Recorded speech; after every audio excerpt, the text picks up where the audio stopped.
Hi, my name is Patty Flowers, and I'm from Investment Property Exchange Services, and I handle 1031 exchanges for the New England area.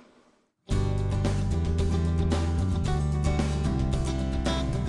1031 exchange is part of the 1031 tax code that the IRS set up to allow investors that own property to be able to sell that property, and instead of having to pay the capital gains tax to the government, whether it's state or federal, it allows those investors to keep that money working for them, roll it through their exchange, and go on and buy replacement property and bring all that money with them.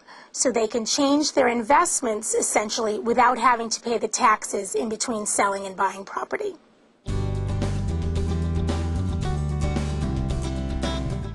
(1031) exchanges are actually a great opportunity for you and for your clients.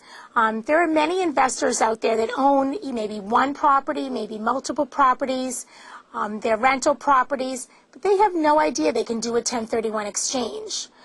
By you being out there and marketing to those clients, you could actually increase your business. Just by letting them know that they have an opportunity to sell an investment property, go on and buy other investment property, and not pay the taxes in between is really an eye-opener. For your benefit, what it does is it just opens up a whole nother world of clientele for you, where you might have just been focusing in one area. You can go out and look, where are there multiple property owners? What parts of town are there that have properties that look like they're investments, whether they're condos, maybe it's raw land, maybe they're multifamilies, maybe you're in a vacation area where there's a lot of rentals. Market to those people, let them know that a 1031 exchange may be of some benefit, and what that does, it just grows your clientele, it grows your business, and it allows your name to get out there more and bring in more clients.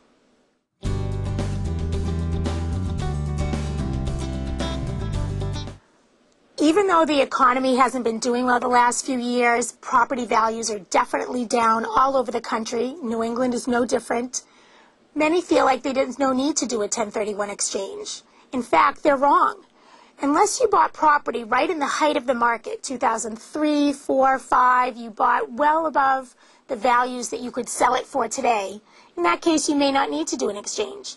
But if you bought it another time period, maybe you've owned it for 10 or 15 years. Maybe the investor bought it 2 years ago at a very, very low price, and now the values in that area are going up a little bit.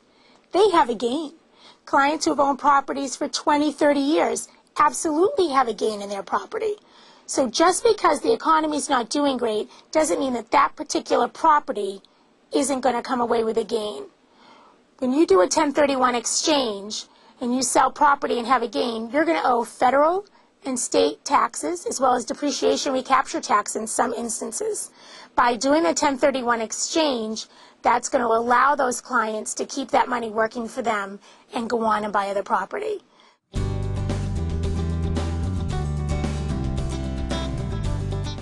Certainly large property owners can benefit from a 1031 exchange. They may have multiple properties in multiple areas. That's their full-time job, their full business. When they sell an investment property, it should absolutely be done as a 1031 exchange each and every time.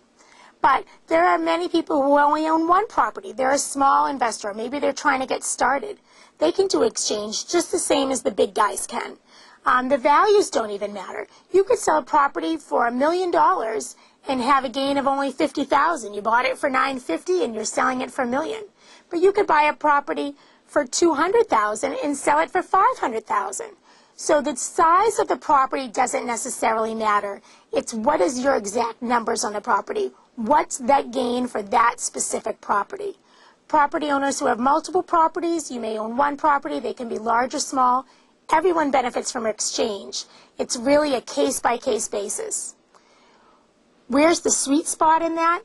It really depends on the numbers. If you bought a property for $200,000 and you're selling it for $250,000 minus the closing costs, you probably don't have that big a gain. It may not be worth it for the client to do a 1031 exchange. So it's really just about what did they buy it for originally, what are you selling it for now? That's where the 1031 exchange comes into play.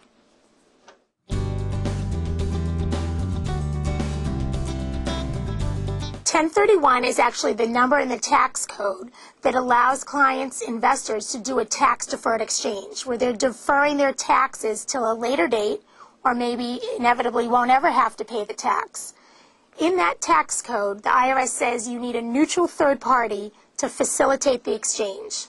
Who's that? That's a qualified intermediary. Sometimes they're called accommodators, facilitators, but that qualified intermediary is set up in place to prepare paperwork before the closing of the sale. They assign into the closing, and they work with the investor directly to make sure they understand all the rules of the exchange. What are they doing right or wrong, black or white versus gray? The qualified intermediary also holds the money. If you're familiar with exchanges, the seller cannot hold on to their own money in between the sale and the purchase. So the qualified intermediary sets up ahead of time prior to the closing to be able to receive the proceeds, hold them in the exchange account on behalf of that seller, and be able to roll that money into the new replacement property that that investor wants to buy. If you don't use a neutral third party, if the seller keeps the money at the closing and turns around and buys the property on their own, controlling the money in their own bank account, there is no 1031 exchange. It's invalid.